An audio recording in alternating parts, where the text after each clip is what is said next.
David Kellerman's Fate, Part 3, The Context of His Demise. The story of David Kellerman is just an example of what has been going on throughout American history by powers that have been in control from behind the scenes from the onset of this nation's beginning. In their eyes, sometimes extreme measures are needed to take control of destiny. For example, the assassinations of Presidents Lincoln and Garfield in the 19th century indicate just how long their interventions have been taking place. At specific points along American history, they have found it useful to manipulate public perceptions by staging events to frame other persons, groups, or nations for crimes or acts of war. These are called false flag operations, and one of the earlier of these incidents was the sinking of the battleship USS Maine in Havana Harbor so that the Spanish government would have appeared to be responsible. Reflexively, of course, this led Americans to support our entry into the Spanish-American War. Similarly, the attack on the USS Liberty was a false flag attack and an unsuccessful attempt to draw the U.S. military into the Israeli side of the Six-Day War. A classic example of how they grab power covertly is illustrated by the Jekyll Island conspiracy, in which a handful of these financial puppet masters met secretly to establish the plans for the Federal Reserve System. When only a handful of insider congressmen and senators were on hand during a Christmas holiday recess in 1913, then legislation was passed for the Federal Reserve Act. Correspondingly, similar background manipulations forged the way to change the Constitution to allow the institution of the IRS and income taxes. Then there is the extensive laundry list of murders, assassinations, and attempted assassinations on politically prominent members of the Kennedy family. The earliest of these actions was in 1944 when Joseph Patrick Kennedy Jr. was flying a remote-controlled bomber on its way to Nazi targets in France during World War II and was exploded before he could bail out. They told us after 9/11 that it was inconceivable that large aircraft would be used as a flying bomb, and yet that is just what this Kennedy hero was attempting to accomplish in 1944. His younger brother Jack took his place in history, which cost him an attempt on his life in 1960 when he was still president-elect, and then they finally succeeded in assassinating him in Dallas in 1963. The following year, in 1964, his brother Senator Ted Kennedy was in an alleged aircraft accident in which he broke his back and nearly lost his life. Then in 1968, Senator Robert Kennedy was killed when it became apparent that he would succeed in taking the nomination for presidency for the Democratic Party.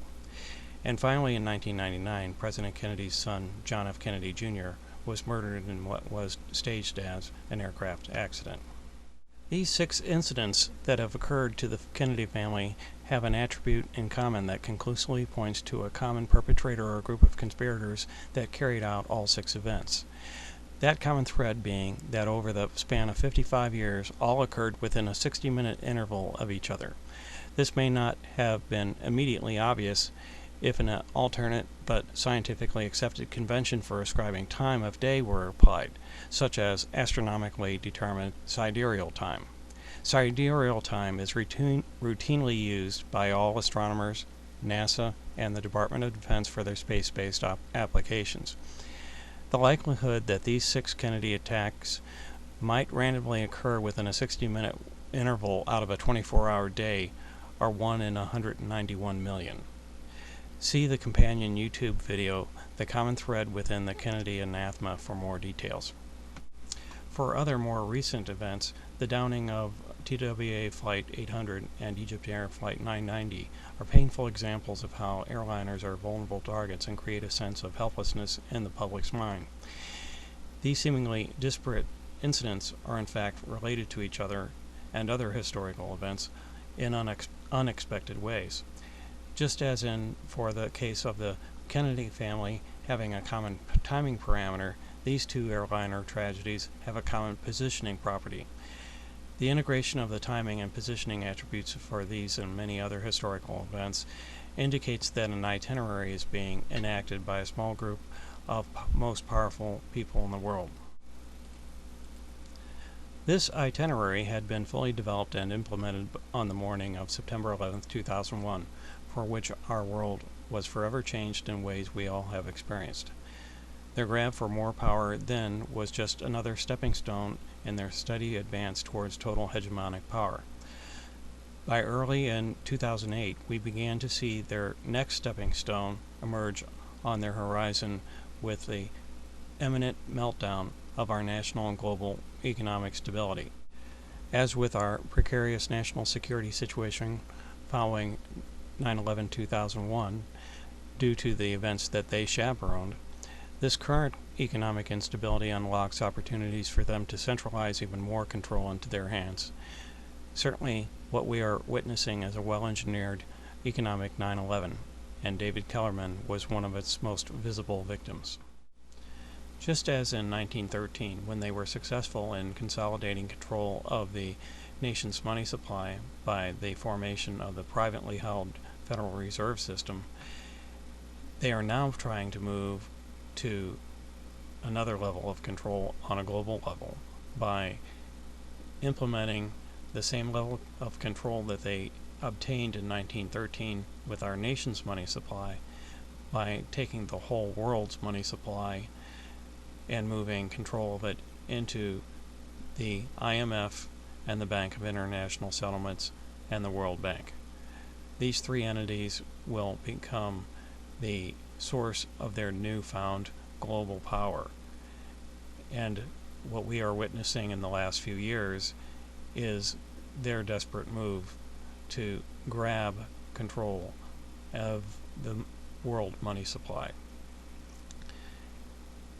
Just as they are successful in sweeping under the rug any actual transactions which indicate that they are the ones who are benefiting by this, so are they successfully discounting any motion or movement by any significant institution to hold them accountable for what they are doing.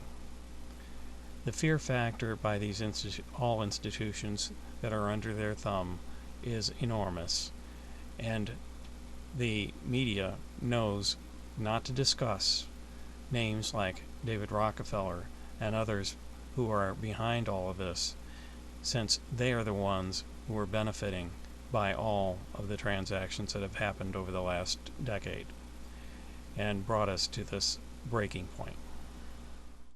We have been raised to believe that presidents, senators, congressmen, and the judiciary are the ruling elite in our civilized society.